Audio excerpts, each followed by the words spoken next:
Le premier facteur limitant de la performance est l'hydratation. Il y a une relation directe lorsque le sportif est légèrement déshydraté, c'est-à-dire que lorsqu'il a juste cette sensation de soif, il a déjà perdu 10% des capacités physiques. S'il perd 2% de son poids de corps en eau, il a déjà impacté en fait ses performances cognitives, c'est-à-dire que il va augmenter son temps de réaction, il y aura un pourcentage de réponse incorrect au niveau gestuel qui sera majoré, et il y aura une augmentation de la sensation de fatigue.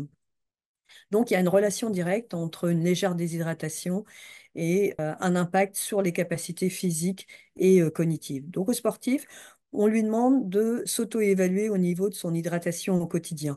Donc, on va lui demander de boire au moins 1,5 litre d'eau du réveil au coucher, en dehors des phases d'entraînement, de boire au moins 500 millilitres par heure d'entraînement, lorsqu'il s'entraîne le matin, d'avoir bu au moins 500 millilitres avant l'entraînement du matin, de vérifier la couleur claire des urines, notamment dans la journée et avant ses entraînements. C'est le seul moyen pour apprécier si on est bien hydraté, de boire plus évidemment s'il fait chaud, et aussi d'avoir une réponse. Est-ce que le sportif doit boire que de l'eau ou est-ce qu'il peut prendre une boisson énergétique? Et là, ça va dépendre de la durée de l'exercice. Si la durée de l'exercice est supérieure à 1 heure et intense, on va demander au sportif de consommer une boisson énergétique, qui peut être un mélange, par exemple, de jus de raisin associé à de l'eau et du sel.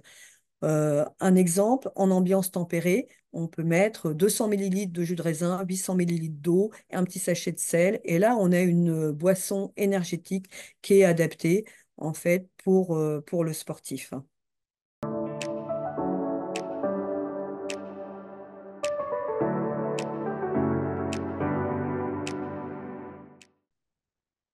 La pratique sportive, eh bien, peut être un prétexte pour manger plus, mais ça va dépendre de son intensité et de la durée de l'effort.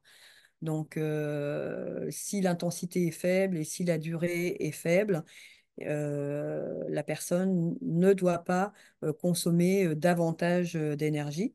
Mais par contre, si la dépense énergétique est très élevée avec une intensité, oui, il y aura une augmentation, notamment des sucres complexes, qui sera associée aussi, s'il y a une forte sollicitation musculaire, qui sera associée aussi à un grammage de protéines qui sera un petit peu majoré en fonction de la sollicitation musculaire.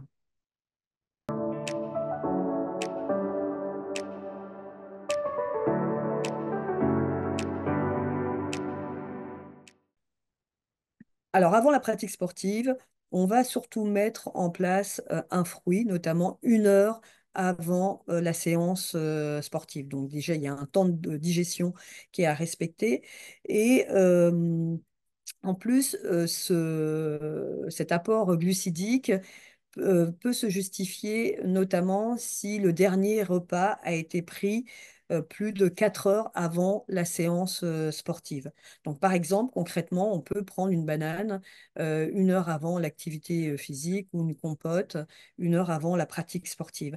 Et après l'effort, eh bien, là, c'est très important. Il y a des stratégies à mettre en place dans l'heure qui suit la pratique sportive. Donc, soit c'est le repas qui va être programmé et donc naturellement le sportif va récupérer, va optimiser, va favoriser en fait la synthèse de glycogène et la synthèse protéique, ou soit il n'y a pas de repas qui est programmé dans l'heure qui suit la séance sportive, et bien là, on va demander au sportif de mettre en place une collation à base de protéines et de glucides. Donc, par exemple, eh bien, ça peut être un fromage blanc qui va être associé à une banane ou à des fruits rouges pour avoir à la fois aussi des glucides et aussi des vitamines.